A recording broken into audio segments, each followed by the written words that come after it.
E aí, o que nós vamos inventar no Bora Criar de hoje, hein? Bom, no nosso último encontro, nós olhamos melhor para o nosso entorno, a nossa cidade, e hackeamos a nossa janela, pensando no que gostaríamos de ver através dela. Vocês seguiram incrementando esse projeto desde o nosso último encontro? Compartilharam ele com alguém? Tiveram novas ideias de projetos envolvendo o que criamos e aprendemos e as outras áreas do conhecimento que vocês estão estudando? Bom, eu segui incrementando o meu. Olha só como é que ficou. Lembra que minha janela era uma janela hackeada num formato de cartão pop-up. Então, aqui está o meu projeto finalizado. Fiz aqui as minhas cortinas, as persianas, passei um barbante aqui dentro e quando eu abro, mostro o quê? Aqueles espaços públicos convidativos que eu gostaria de ver quando eu olho pela minha janela. Uma outra forma muito legal de hackear a janela é tirar uma foto dela e editá-la. Assim você consegue hackear sua janela no ambiente digital. Tem uma atividade muito bacana que vale a pena vocês explorarem, se quiserem e puderem, que fica no portal aprendizagemcreativaemcasa.org. Lá tem uma atividade que propõe justamente hackear a janela, mas usando um recurso digital chamado Scratch, como vocês estão vendo aqui na foto. Olha que legais essas janelas hackeadas usando o Scratch. Hoje é o nosso último encontro sobre esse tema que é a comunidade dos sonhos. E o que nós vamos explorar hoje? Nós vamos pensar na casa que todos temos em comum, o planeta Terra. Quando vista de muito longe, como nessa foto tirada pela sonda Voyager em 1990, a Terra não passa de um grão de poeira. Essa foto que vocês estão vendo foi tirada a uma distância de 6 bilhões de quilômetros da Terra, na fronteira final do Sistema Solar. Quem pediu para que ela fosse tirada foi o astrônomo Carl Sagan. Como a fotografia não teria valor científico, já que o planeta pareceria muito pequeno e não seria possível capturar detalhes, e ainda havia o risco de que tirar a foto causasse danos ao sistema de imagens da sonda, por ser tão perto do Sol, quase que essa foto não sai. Mas Sagan acreditava na importância dessa foto por termos uma perspectiva da nossa localização no universo e conseguiu que a foto fosse tirada. Durante uma palestra pública na Universidade de Cornell em 1994, Carl Sagan apresentou essa foto para a audiência e compartilhou suas reflexões sobre o profundo significado atrás da ideia do pálido ponto azul, que era como ele chamava a Terra nessa imagem. Vejam algumas das reflexões. Olhem de novo esse ponto. É aqui, é a nossa casa, somos nós. Todos a quem ama, todos a quem conhece, qualquer um sobre quem você ouviu falar, cada ser humano que já existiu, viveram as suas vidas. Cada caçador e coletor, cada herói e covarde, cada criador e destruidor da civilização, cada rei e camponês, cada jovem casal de namorados, cada mãe e pai, criança cheia de esperança, inventor e explorador, cada santo e pecador na história da nossa espécie viveu ali, em um grão de pó suspenso num raio de sol. Não há, talvez, melhor demonstração da tola presunção humana do que esta imagem distante do nosso minúsculo mundo. Para mim, destaca a nossa responsabilidade de sermos mais amáveis uns com os outros e para preservarmos e protegermos o pálido ponto azul, o único lar que conhecemos até hoje. Não é à toa que a astronomia é uma experiência de humildade criadora do caráter.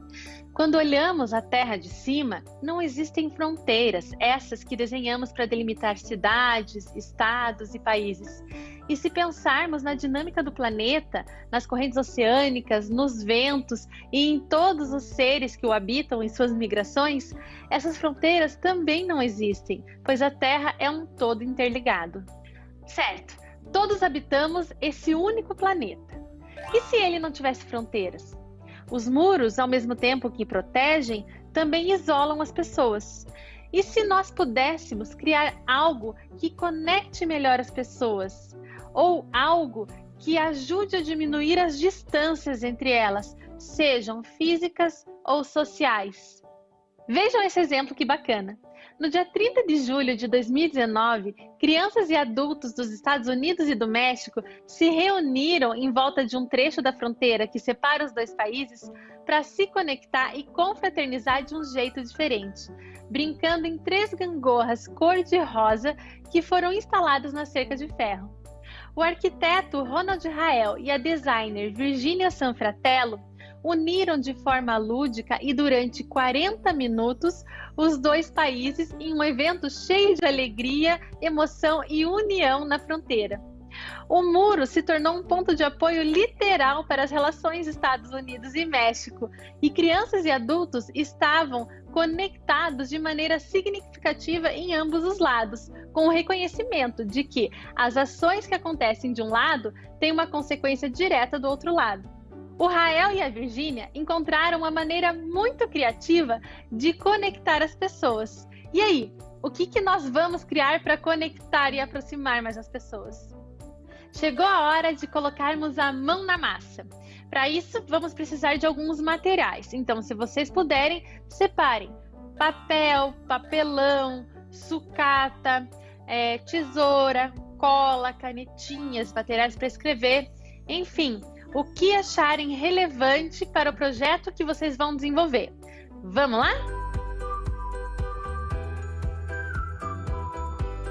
E aí, separaram os materiais?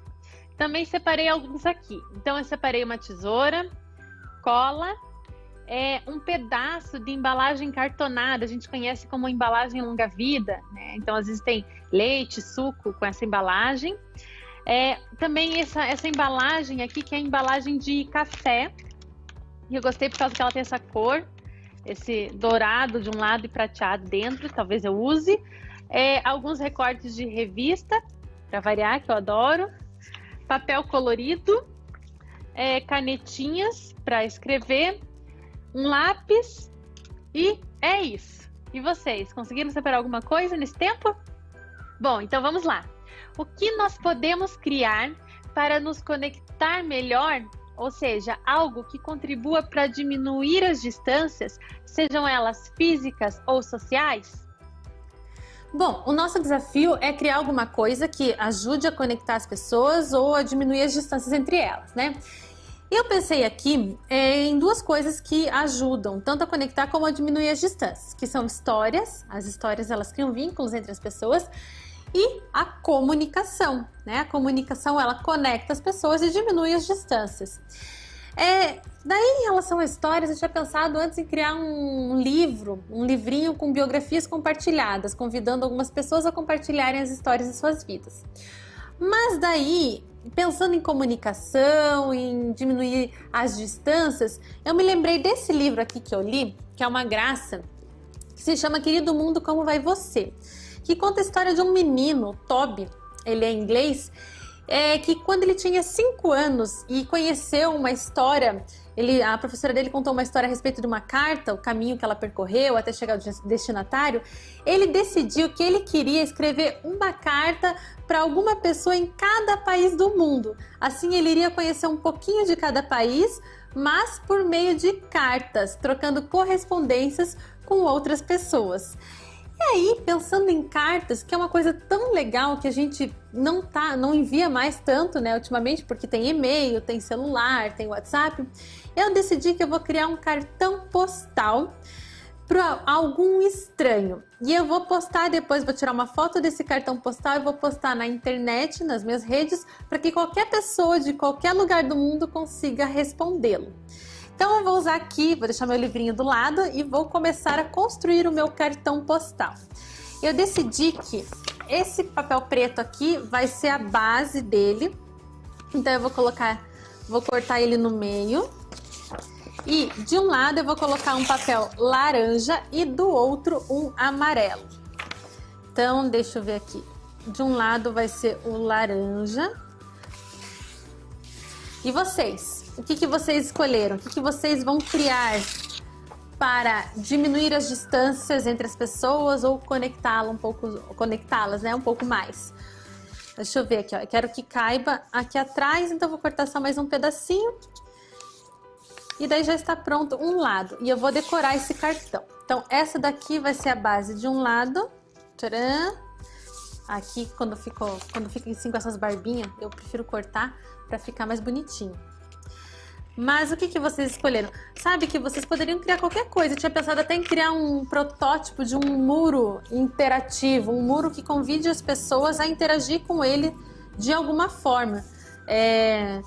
Talvez uma prateleira para deixar algum livro que não lê mais, ou um cabide. Nas praças às vezes tem isso, né? Um cabide para que as pessoas coloquem ali pendurado naquele cabide roupas que não usam mais, agasalhos, para que outras pessoas que realmente precisam, né, também desses itens, elas possam tê-los. Isso seria uma coisa bem legal também, uma outra forma de intervenção que ajude a conectar as pessoas e a diminuir as distâncias entre elas. Então aqui, ó, esse daqui tá um lado preparado do meu cartão postal, o outro eu vou colocar esse amarelo. Vocês já viram algum cartão postal? Também, né, uma coisa que a gente não tem mais tanto costume de enviar, enfim. Normalmente a gente pensa em cartão postal quando vai para algum lugar diferente, quando viaja, e aí quer enviar para alguma pessoa querida alguma lembrança desse lugar por onde você está passando, né? Ó, aqui tá meu outro amarelo. Então, no cartão postal tem que ter os elementos do lugar de onde você tá, né? Normalmente é isso. Nem que seja, não podem ser fotos, podem ser desenhos de um artista local também. Isso é muito legal de ter no cartão postal. O meu cartão postal aqui, ó, segundo lado. Então, ó, um lado e o outro lado aqui. Esse amarelo aqui eu vou deixar para ser o lado que eu vou escrever.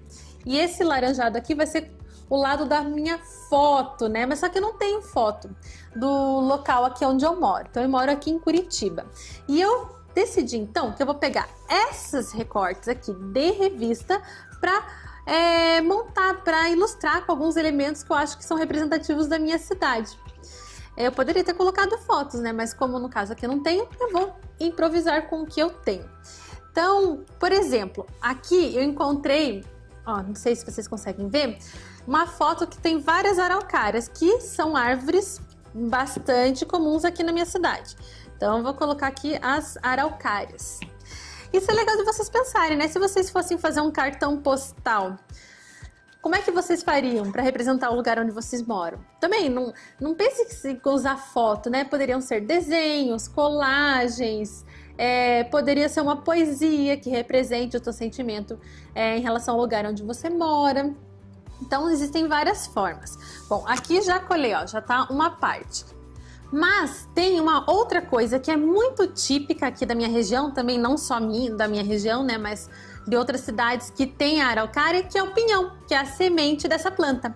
Então, até tem uma fotinha aqui, olha só, de alguns pinhões, eu vou colocar essa fotinho, mas eu vou fazer também uns com o que eu tenho aqui de recorte de revista. Eu vou pegar e desenhar o pinhão e vou recortar. E aí, vocês estão criando junto comigo? É bom que estejam, não é só para ficar olhando. Mesmo que seja só um desenho. Tá bom, se quiserem criar só na cabeça também pode, mas é mais divertido quando você coloca a mão na massa. Então vou colocar aqui o pinhãozinho, mas eu vou desenhar outros. Deixa eu ver que textura que é melhor. Ó, eu tenho essas duas texturas, vou desenhar pinhões aqui e vou colocando os meus retalhos de papel nos bastidores. E vou assim construindo a identidade do meu cartão postal. Eu tô pensando aqui que a última coisa eu vou querer colocar um lugar que eu gosto muito de ir na minha cidade. Isso também é legal de colocar de referência, né? Um local que você gosta muito de ir, se você tá fazendo alguma coisa parecida com o que eu tô fazendo aqui. Bom, tenho pinhões azuis e rosas aqui. Aqui eu pensei em colocar o pinhão usando essa textura azul aqui, só que do outro lado, tava vendo, tem um amarelo muito legal. Eu vou cortar um pouco para dentro do desenho para inserir ele dessa outra cor, para deixar o projeto mais colorido. Isso de mudar de ideia no decorrer do projeto não tem problema, é até muito legal, né? Porque vocês veem que as ideias vão surgindo conforme a gente vai colocando a mão na massa. Ó, aqui estão os pinhões, vou colocar aqui intercalado.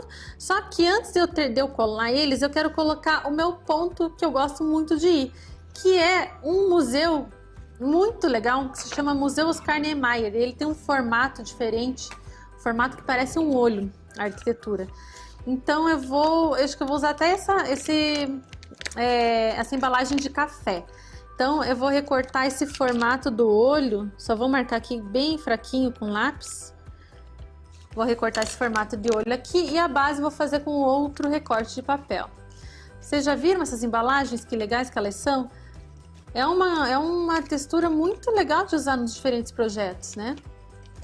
Vamos fazendo, vamos inventando aqui. O que será que vai sair? Vocês já mandaram um cartão postal para alguém? Será que mandaram? Ó, aqui tá a base, então, aqui, lógico que não tá em escala, né, gente? É uma coisa que é artística aqui, estou com a minha licença poética. E a base eu vou colocar desse recorte de revista que tem só letras. Então, vou colocar aqui de referência só para ver qual que seria o tamanho da minha base, mas acho que seria mais ou menos isso. Então, vou colocar... Poderia ter escolhido outros pontos, né? Poderia ter feito uma poesia aqui na frente, enfim. São várias possibilidades. Na verdade, esse projeto eu não vou terminar ele agora, né? Eu vou só fazer esse começo do projeto. Bom, aqui está. Vamos tirando, limpando a mesa aqui, colocando nos bastidores o que eu não estou usando. Então, aqui está o museu. Agora eu vou começar a colar. Então, a base do meu museu, que é um lugar que eu gosto muito de ir, é especial para mim, é relevante, então coloco no meu projeto. Assim como vocês colocam no projeto de vocês, coisas que são relevantes para vocês. E o projeto que vocês pensaram, ele vai estar de acordo com o seu interesse. Ó, aqui ó, o meu museu do olho. E agora sim vou colocar os pinhões, porque eu adoro comer pinhão. Se vocês não comeram, vocês deveriam experimentar, porque é muito bom. Só que ele tem numa época específica só do ano. Mas é uma delícia. Pronto. Ó, aqui tá o começo da frente do meu cartão postal. Eu não vou terminar agora, né? Eu provavelmente vou colocar alguma outra coisa nesse espaço aqui. Talvez eu coloque umas nuvens, porque Curitiba é uma cidade muito chuvosa, fica o tempo todo nublado, então talvez coloque isso também. Mas agora o outro lado, né, que tá aqui em branco. O outro lado é o lado da mensagem. Normalmente vai aqui o selo, né, e vai o remetente, então da onde que tá saindo esse cartão postal, e a mensagem. Então, normalmente ele é dividido assim no meio. Eu vou fazer essa divisão aqui com essa caneta.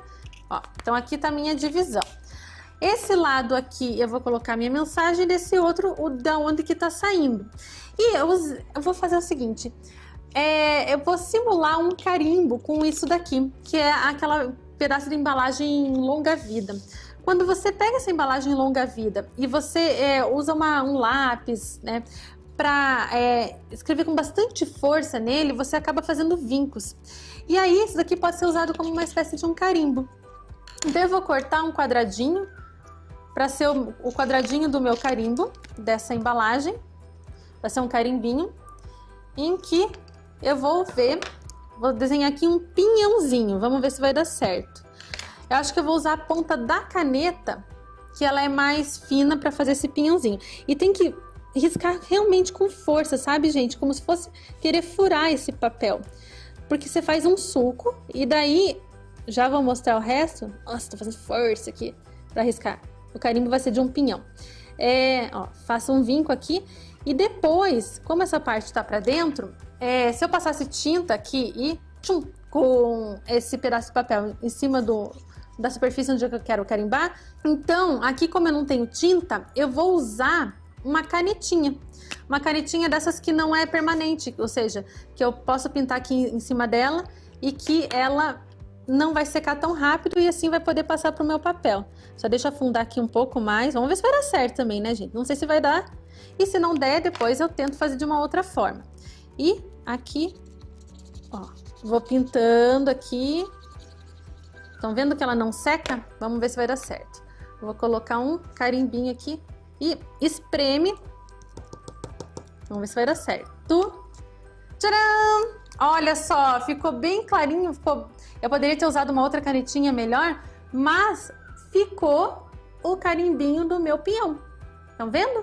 A parte que eu afundei com a caneta, ela fica em branco, e a parte que eu pintei com a canetinha é o que saiu impresso. Então é meu carimbinho de pinhão. E aqui, então, eu vou escrever uma mensagem, não agora, daqui a pouquinho, e já mostro para vocês ele pronto.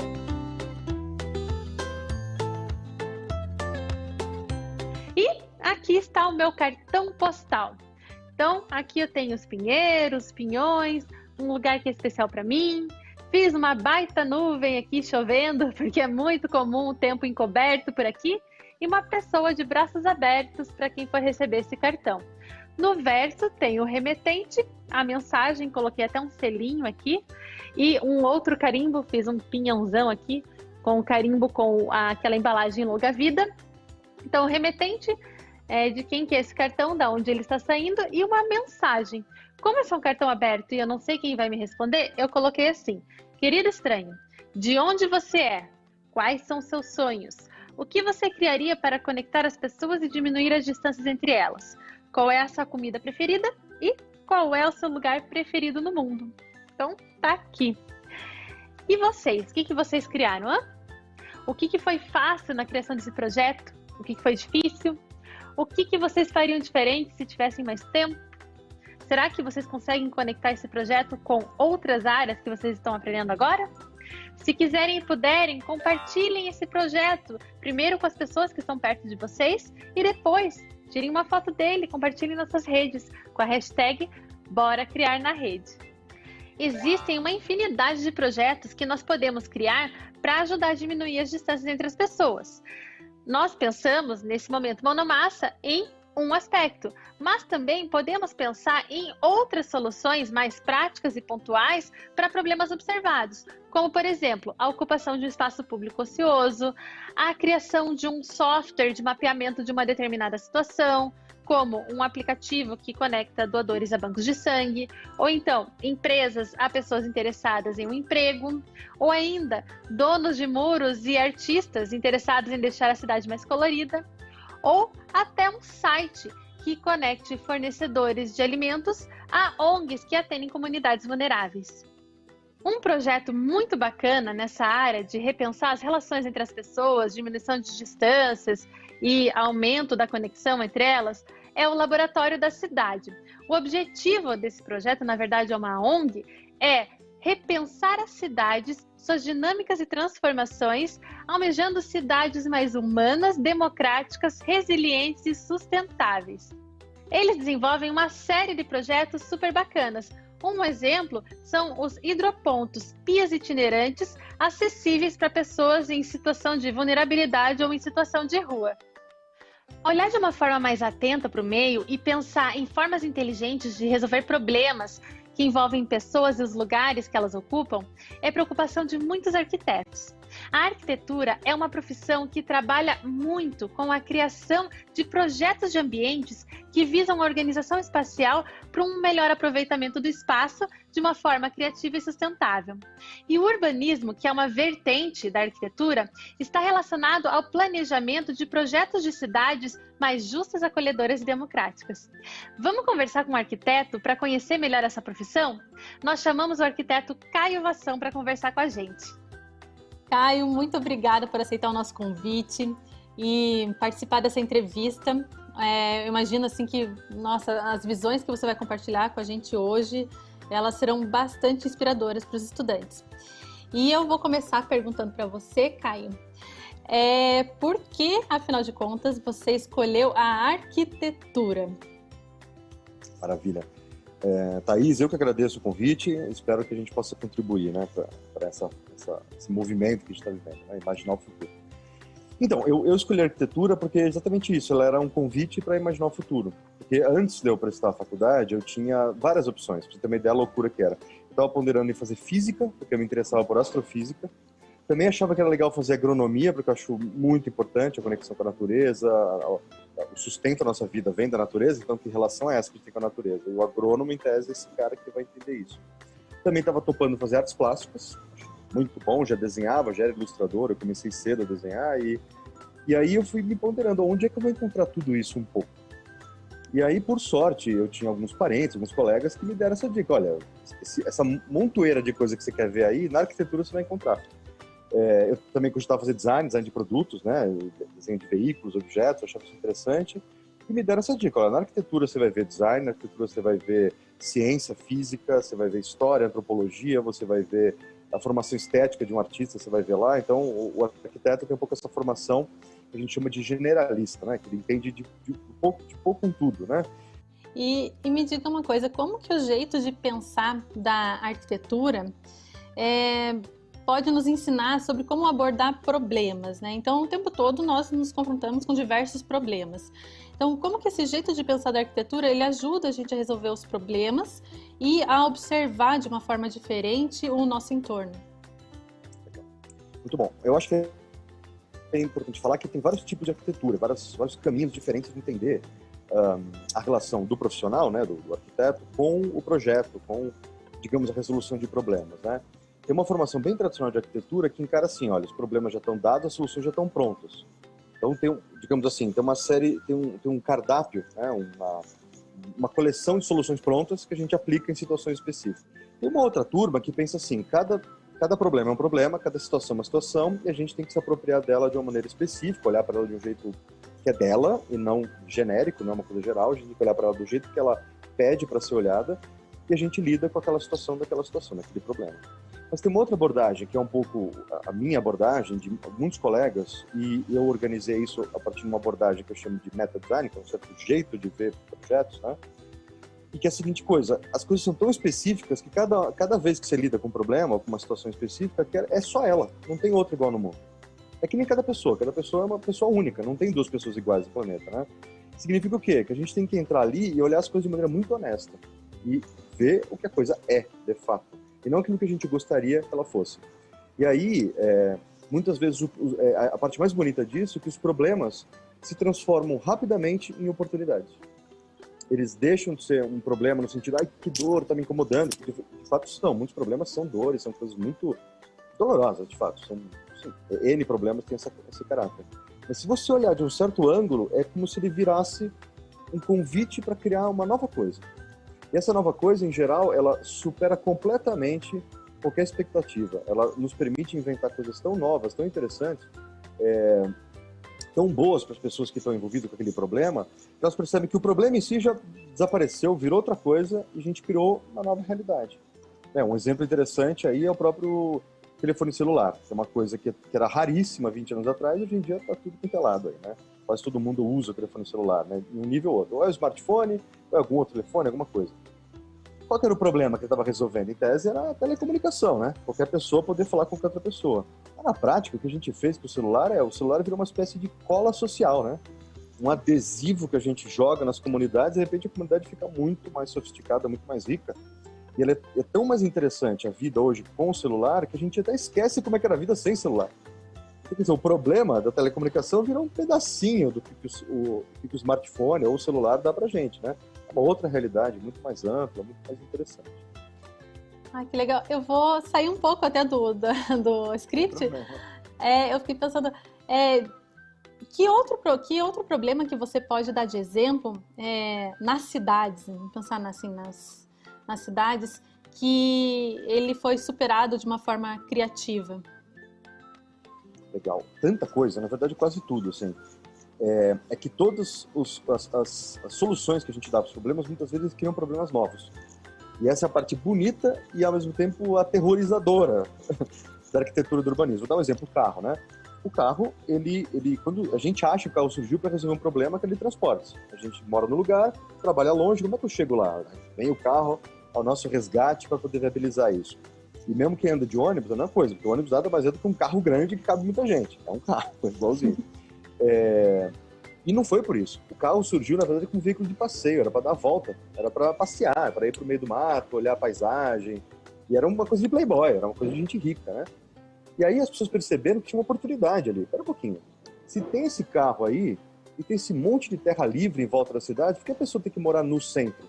Porque a vida era assim, ninguém cogitava, ninguém tinha ideia de morar longe, era uma ideia de jirico. Você fala, eu vou morar longe do trabalho, você é louco? Não faz sentido, mora perto, mora do lado. E aí, de repente, os caras falam, peraí, se tem carro, eu consigo, porque o carro me leva rápido. Porque antes não tinha como, eu tinha que sair correndo, então montar num cavalo, e o cavalo era caro, enfim. De repente, pinta o ônibus. Peraí, tendo ônibus, a gente, além de passear com ele, a gente consegue também fazer um transporte, que a gente chama de transporte pendular, né? Que vai e vem da casa do trabalho, e eu posso morar longe do trabalho. Maravilha, coisa linda. Ninguém previu que a gente ia ter essa cidade bagunçada, a gente passando 2-3 horas por dia no ônibus. E aí o que acontece? Virou um problema. Ou seja, eu quero uma solução, virou um problema. Então, esse ciclo de você tentar dar uma solução para uma coisa, ou aproveitar uma coisa que já existe para virar solução, muitas vezes você cria um novo problema. E Caio, eu estava olhando, né? Você gosta de pesquisar, a tua linha assim, de pesquisa assim, é o diálogo entre as novas tecnologias e a conformação do ambiente urbano contemporâneo. Você tem investido muito tempo nessa linha, né? Eu queria que você falasse para a gente um pouquinho mais sobre o que significa isso, né? Afinal de contas, o que você está investigando nesse diálogo entre essas tecnologias emergentes e esse ambiente urbano? Muito bem. Bom, primeiro, o que é tecnologia emergente? São essas tecnologias que estão aparecendo agora, né? E quando a tecnologia aparece, a gente acha, que nem eu falei do carro, né? A gente acha que é para uma coisa. A gente começa a usar aquilo, de repente ela revela que ela pode ser usada para outra coisa. É bem o caso do smartphone, por exemplo, né? Surgiu para fazer telecomunicação, para as pessoas baterem papo, de repente tem gente trabalhando usando smartphone. Quer dizer, o cara vai dirigir Uber para ganhar um dinheiro, alguma coisa ali, transportando pessoas. Ou então o cara que chama o Uber, né? Ou seja, de novo aquela cola social que ele virou, né? E o que acontece aí? É que acontece que do mesmo jeito que o carro mudou, do jeito que a cidade é organizada, então tendo carro, o que acontece? A gente pode morar longe do trabalho. Então surge uma coisa aqui, está aqui o trabalho no centro, aqui está a moradia. Surge uma situação urbana que é chamado de espraiamento urbano, ou subúrbio, que é o suburbano, aquele cara que vive longe do centro denso da cidade, onde tem habitação. Então, o tipo de cidade que surgiu por causa do carro é completamente diferente. O carro era uma tecnologia emergente há 100 anos atrás. Hoje em dia ela é banal, todo mundo conhece, está aí, está toda a nossa... Mesmo quem não tem carro, anda de carro, porque anda de ônibus, né, inevitavelmente. Vamos pensar nas tecnologias mais recentes. Todas elas têm a ver com computador. A cola geral da tecnologia hoje em dia é computador. O celular nada mais é do que um computador, cuja função é telecomunicação ou serviços que rodam ali naqueles aplicativos. Né? Bom, computador também é o computador. É o laptop, é o desktop, é o carro que você usa, né? Mas computador também é o caixa eletrônico onde o cara retira dinheiro ou faz depósito. Computador também é a caixa registradora no supermercado. Tudo isso é computador. Computador também controla elevador, controla carro, tem carro controlado por computador. O computador está em tudo quanto é lugar. E uma das funções mais recorrentes, mais comuns aí do computador é telecomunicação e usar a internet. Ou seja, a gente poder mandar e receber informação. Que informação? Sabe-se lá qualquer tipo de informação. Informação em texto, vídeo, fotos, imagens, qualquer que você quiser, música, o escambau. Tudo que você puder converter em informação pode circular pelo computador. Maravilha. O que significa isso? Os hábitos urbanos estão mudando muito rapidamente. E a gente não está conseguindo acompanhar. Os especialistas mesmo, quem estuda isso, não está conseguindo estudar em tempo hábil, com velocidade suficiente para entender o que está se passando. Então, coisas que a gente tem observado e tem transformado a cidade, né? Bom, se existe Uber, né? O Uber é uma realidade hoje em dia com os aplicativos de mobilidade, de maneira geral, né? Se existem esses aplicativos, o padrão de uso dos transportes coletivos também muda. Os horários que a gente circula pela cidade também muda. A maneira que dá para ganhar dinheiro e os tipos de trabalhos disponíveis também muda. O que acaba mudando é que as pessoas começam a pensar de maneira diferente onde eu vou morar, com quem que eu vou falar, como é que eu ganho dinheiro, como é que eu não ganho dinheiro, como é que eu faço reserva de grana, como é que eu não faço. Isso não quer dizer que está tudo resolvido, pelo contrário. A gente viu há pouco tempo aí a greve dos trabalhadores de entregas digitais, porque não está resolvido. Criou-se um outro problema. Tem uma oportunidade de trabalho, mas também uma oportunidade de trabalho não tão boa assim, né? Em vários momentos parece uma encrenca isso, né? Então, esse é um aspecto, né? Tem outro aspecto mais importante aí, que as mudanças que essa tecnologia vai trazer depende de quem usa. A gente precisa estudar isso junto com as pessoas que estão usando. Quer dizer, eu uso também, todo mundo usa, tudo bem. Mas se eu quero entender como é que funciona esse mundo do Uber, o mundo da entrega, eu vou ter que estudar essas pessoas. O que está acontecendo com elas? Né? E muitas vezes a gente descobre coisas muito interessantes. Né? Então, por exemplo, você poderia criar ou desenvolver um aplicativo que não é o Uber, que também não é o Rappi, não é outra coisa, que é um aplicativo que é feito pelos entregadores. E aí é outra relação de rentabilidade. A rentabilidade é quem que ganha dinheiro. Né? Ou seja, por que eu pago uma taxa para o Uber sendo entregador? Eu pago para uma cooperativa, por que não? Agora, é difícil. A plataforma digital que o Uber mantém, ou então o Rappi mantém, é uma plataforma parruda, grandona, etc. E qual que é a chave para a gente poder chegar nisso? É uma coisa super importante na formação de um cidadão no futuro. Todo cidadão deveria saber programar computadores. Que ideia louca! Mas como assim? É que nem hoje em dia, você pergunta qualquer pessoa se a pessoa sabe ler e escrever, mesmo que a pessoa não saiba, ela sabe que ela deveria. Se você voltasse 500 anos na história, para a Idade Média, e perguntasse para algum rei daquela época, oh, quantos da sua população que sabe ler e escrever? Ele ia falar, é Jerico, imagina, como ler e escrever? Quem precisa saber ler e escrever é o padre, é o cara que faz registro de vivos e mortos, é o administrador, é o rei. Ah não, o povo, né? O povo não precisa saber ler e escrever. Hoje em dia a gente sabe que não é bem assim. Ou seja, hoje em dia pode parecer estranha essa afirmação que eu fiz, né? Todo mundo deveria saber programar computador. Mas no futuro, não. E só uma última informação sobre isso. Tem níveis diferentes em que você sabe programar computador. Você não precisa descer naquele nível mais básico, aquele cara que sabe tudo do computador. Que nível que você tem que saber para poder atuar como cidadão? Então, por exemplo, todo usuário de aplicativo deveria saber o que está rolando ali por trás, né? Para onde está a informação? Para onde está vindo? Quem controla essa informação? De quem que essa informação é minha, dos outros? Bom, se tem posse da informação, onde é que ela fica? Essa hora você já está entrando aí um pouco nos meandros da tecnologia e da computação, você ainda não sabe programar, mas você está começando a entender quais são as condições e como isso acontece. Fantástico, e eu concordo muito com a tua visão. E o que acontece é que a gente vai absorvendo, né, os dispositivos, eles surgem, nós vamos absorvendo, vamos usando no nosso dia a dia, mas poucas vezes paramos para refletir a respeito deles, né? E isso é muito necessário. E, Caio, eu tenho mais uma pergunta para você. É a última. Eu já tô triste, porque tá ótimo ouvir você falar. Nessa aula, nós propusemos para os estudantes a criação de um projeto, né? Então, essa é a última aula de uma sequência que é a construção da comunidade dos sonhos. E nessa última, a gente está pensando como todos habitando o mesmo planeta. Né? Então, nós começamos desde o indivíduo, né? A menor unidade, né, dessa comunidade, depois eu e o outro e agora o planeta. Né? E aí, pensando nisso, a proposta era construir um projeto que ajude a conectar melhor as pessoas ou, então, a diminuir as distâncias entre as pessoas, sejam essas distâncias físicas, culturais, sociais. O que você, Caio, construiria para conectar melhor as pessoas ou então para diminuir as distâncias entre as pessoas? Maravilha. Bom, o que eu construiria é o que eu construo hoje em dia, é o que eu faço. É meu ganha-pão hoje em dia é fazer isso. Que é o quê? É como que a gente constrói conversas que são significativas. Como é que a gente conversa de um jeito que aquela conversa não seja só papo fora. Ah, porque eu acho isso, eu acho aquilo, sei lá o quê. Não, além desse acho, o que você gostaria que acontecesse? E aí tem a ver com conversa boa, aquela conversa que você também escuta, né? Você fala um pouco a sua ideia e você espera o outro falar também. E aí, gradualmente, as ideias saem da sua cabeça, começa a ser uma ideia que circula naquele grupo que você participa e elas começam a ganhar vida. A gente chama isso de inteligência coletiva. Inteligência coletiva é quando um grupo de pessoas se comunica tão bem que é como se elas não fossem mais indivíduos, elas fizessem parte de uma mente coletiva mesmo. Né? Inclusive tem toda uma filosofia sobre isso.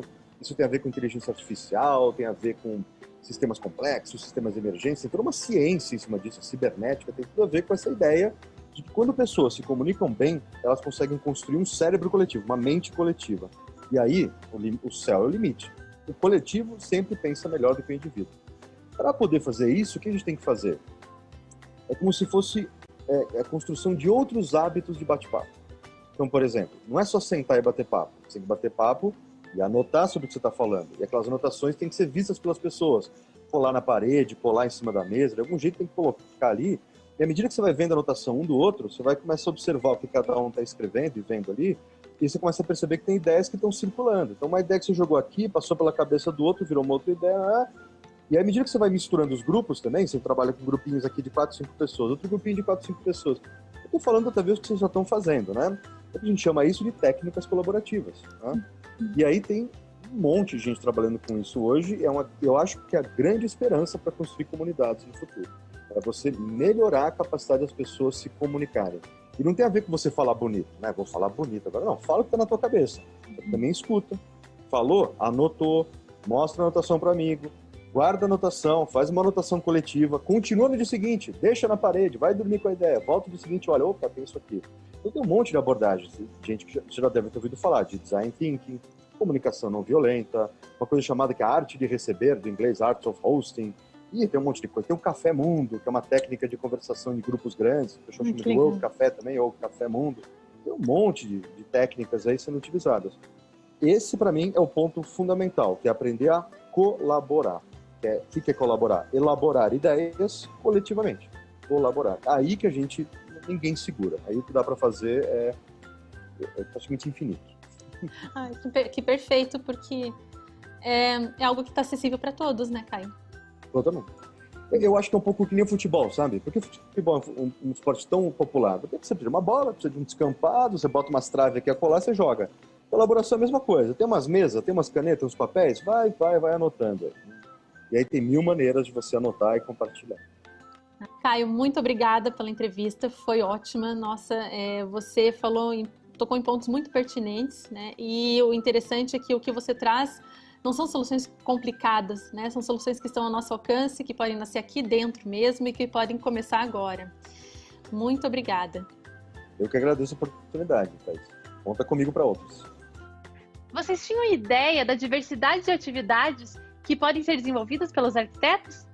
Que tal de agora em diante olharem de uma forma mais atenta para os diferentes espaços que vocês ocupam, quem sabe pelas lentes da arquitetura? De modo geral, os diversos problemas existentes à nossa volta são consequência de problemas muito mais amplos, problemas globais, sejam eles ambientais, sociais, políticos ou econômicos. Pensar em soluções locais para problemas globais é algo que é realmente muito desafiador. Por isso, nós precisamos ter uma visão ampla e senso crítico para interpretar o que acontece à nossa volta e pensar, tanto localmente como globalmente. Esse é um exercício no qual nós precisamos conectar o que nós aprendemos nas diversas áreas do conhecimento, compartilhar o que conhecemos e as nossas ideias com as pessoas à nossa volta, encontrar o que é realmente importante para nós e usarmos o quê? A criatividade para criarmos os nossos projetos. E estamos chegando ao fim. Olha só quanta coisa legal nós criamos e aprendemos nesses 40 e poucos minutos. Nós criamos um projeto que ajude a conectar as pessoas, diminuindo as diferentes distâncias que existem entre nós. Nós conhecemos um projeto que procura solucionar de forma criativa problemas locais, o Laboratório da Cidade. E ainda conversamos com um arquiteto, Caio Vassão, sobre as contribuições dessa profissão para o planejamento de projetos que busquem uma cidade mais justa, acolhedora e democrática. O que será que nos espera no próximo encontro? Surpresa! Que vocês imaginem, criem e compartilhem muito até lá. Até a próxima!